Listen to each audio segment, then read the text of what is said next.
आप देख रहे हैं न्यूज़ 9 भारत, रखिए आपको सबसे आगे। नमस्कार, आप देख रहे हैं न्यूज़ 9 भारत। मैं हूं आपके साथ अंजलि। चलिए रुक करते हैं खबरों की ओर।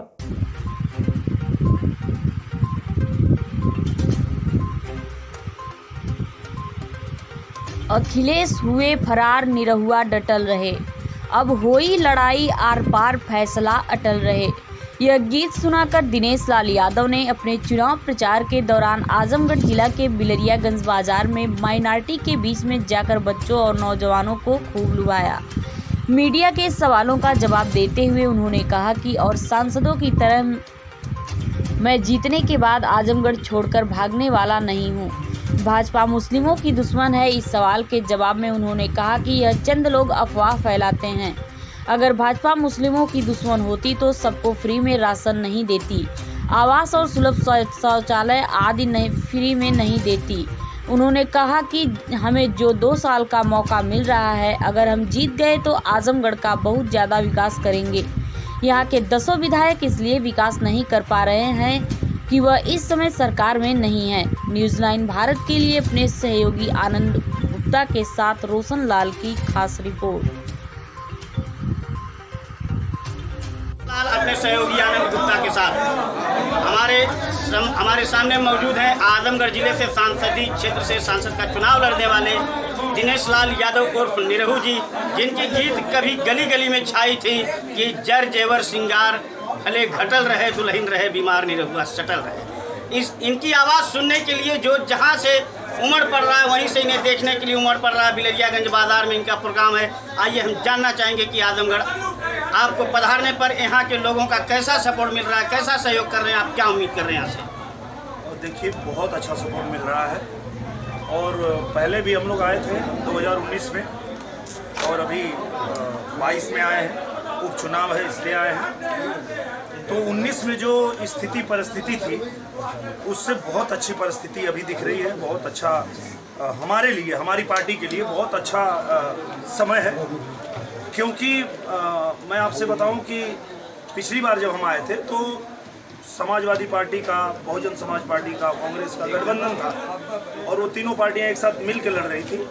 इस बार ऐसा नहीं है। इस बार तीनों पार्टियां अलग अलग है।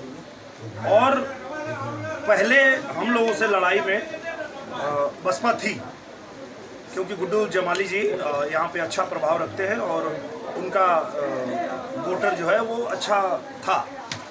लेकिन अब स्थिति ये हो गई है कि अब वो भी लड़ाई से बाहर हो गए। उसका कारण ये है कि जो यहाँ के माइनॉरिटी का जो वोट बैंक है, वो भी अब हम लोगों के साथ आ चुका है।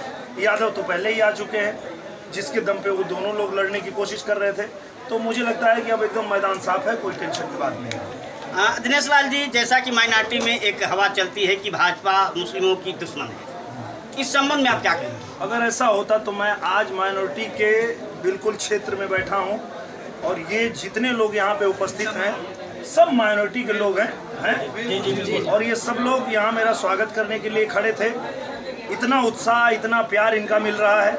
और मुझे लगता है कि कुछ चंद लोग ऐसे हैं जो ये बात फैला के कि बीजेपी जो है वो दुश्मन है, जबकि आप देखेंगे बीजेपी कभी ये नहीं पूछती है कि आप हिंदू हो कि मुसलमान हो। अगर मकान दिया है तो हिंदू को भी दिया है, मुसलमान को भी दिया है भैया। आज अगर योगी आदित्यनाथ जी ने राशन बांटा है तो हिंदू को भी बांटा है, मुसलमान को भी बांटा है। ऐसा है कि आप लोग को नहीं मिला? मिला है। तो जब ये सरकार भेदभाव नहीं करती है, वही कारण है। सिर्फ इसमें जादू जो है वो यमवाई वाला ही समीकरण चल रहा है। लेकिन पहले चलता था मुस्लिम।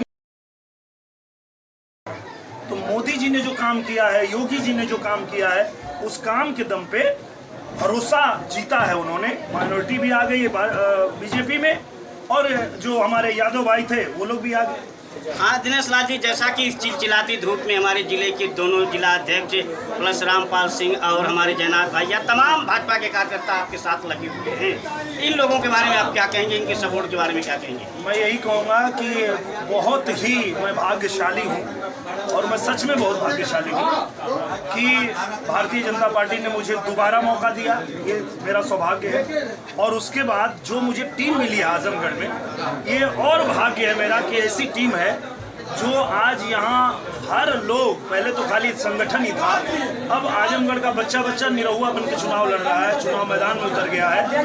तो ऐसा लग रहा है कि देखिए हमारे अध्यक्ष जी आ गए और पूरा दिन पसीना से नहा रहे हैं, ये लोग भी नहा रहे हैं, मैं भी नहा रहा हूँ, पूरी जनता नहा रही है और सब लोग तैयार हैं यहाँ से कमल खिलाने के लिए। देखिए हमारे अध्यक्ष जी आ गए, हमारे पूर्व जिला अध्यक्ष जयनाथ सिंह जी, जिनके अध्यक्षता में मैंने पहले भी लड़ा था और अभी भी ये मेरे साथ उतने ही मजबूती से लगे हुए हैं। और ये जो माइनॉरिटी का बेल्ट है अध्यक्ष जी, इनका सवाल था कि बीजेपी जो है वो माइनॉरिटी की दुश्मन है, ऐसा लोग फैलाते हैं।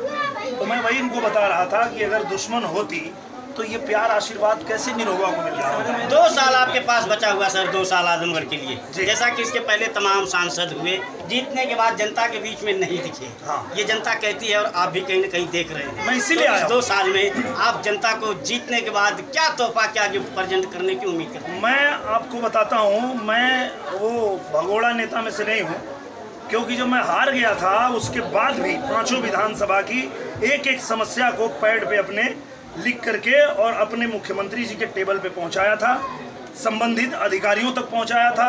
और कहीं न कहीं उसी की देन है कि जब उपचुनाव हुआ तो पूजनीय महाराज जी ने कहा कि जब ये हारने के बाद भी आजमगढ़ की सारी समस्या लेके मेरे पास आता रहा, तो अगर ये आजमगढ़ की जनता इसको जिताती है तो ये आजमगढ़ के लिए अच्छा करेगा, इसी को दोबारा लड़ाओ। तो इसलिए मुझे यहाँ मौका मिला है और मैं, अगर महाराज जी ने मुझे यहाँ भेजा है तो मैं महाराज जी के विश्वास को नहीं तोड़ूंगा, आजमगढ़ के विश्वास को नहीं तोड़ूंगा।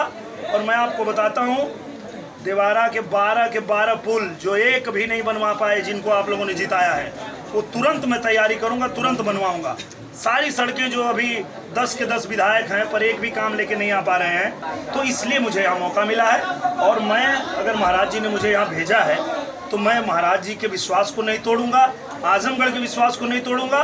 और मैं आपको बताता हूँ, देवारा के 12 पुल जो एक भी नहीं बनवा पाए, जिनको आप लोगों ने जिताया है, वो तुरंत मैं तैयारी करूँगा, तुरंत बनवाऊँगा। सारी सड़कें जो अभी 10 के 10 विधायक हैं पर एक भी काम लेके नहीं आ पा रहे हैं, उनकी गलती है भी नहीं, वो सरकार में है नहीं, तो लाएंगे कहाँ से? तो हम लोग लेके आएंगे और ये सारी जो समस्याएं हैं वो सुलझ जाएंगी। इसी कड़ी में हम अपने साथी जयनाथ सिंह से जानना चाहेंगे कि आपके क्षेत्र में निरहु जी आए हुए हैं और क्षेत्र की जनता इनके साथ है, आप लोग कहाँ तक इनको विश्वास दिला पाएंगे जीत हासिल करने में? जनता विश्वास दिला रही है, आप आंखों के सामने देख रहे हैं, आप खुद मेरे मित्र हैं, आपका भी जुड़ाव कहीं कहीं से दिनेश लाल निरहु से है। आप भी चाहते हैं कि दिनेश लाल निरहु चुनाव जीत के जाएं, आजमगढ़ का विकास हो, और आजमगढ़ का विकास रुका हुआ है। अभी आपकी बिलरियागंज से रौना पार की सड़क है, अभी दिनेश लाल निरहु अगर जनप्रतिनिधि होते तो आपकी केंद्र में भी सरकार है, प्रदेश में भी सरकार है, विकास की गति रुकती नहीं। इधर 10 सालों में विकास की गति रुकी है, आजमगढ़ का विकास अवरुद्ध है। इस नाते अब आजमगढ़ की हम सबकी नैतिक जिम्मेदारी बनती है, जनता की जिम्मेदारी बनती है, माताओं बहनों नौजवानों की जिम्मेदारी बनती है कि दिनेश लाल निरहु को भारी मतों से 23 तारीख को विजयी बना करके देश की पार्लियामेंट में भेजें और मोदी जी के साथ बैठ करके आजमगढ़ के विकास में चर्चा करके आजमगढ़ का विकास आगे बढ़ाएंगे। पक्का। अभी के लिए फिलहाल इतना ही काफी। बने रहिए हमारे साथ। छोटी से बड़ी खबर जानने के लिए न्यूज़ 9 भारत पर अब चाहूंगे इजाजत। नमस्कार।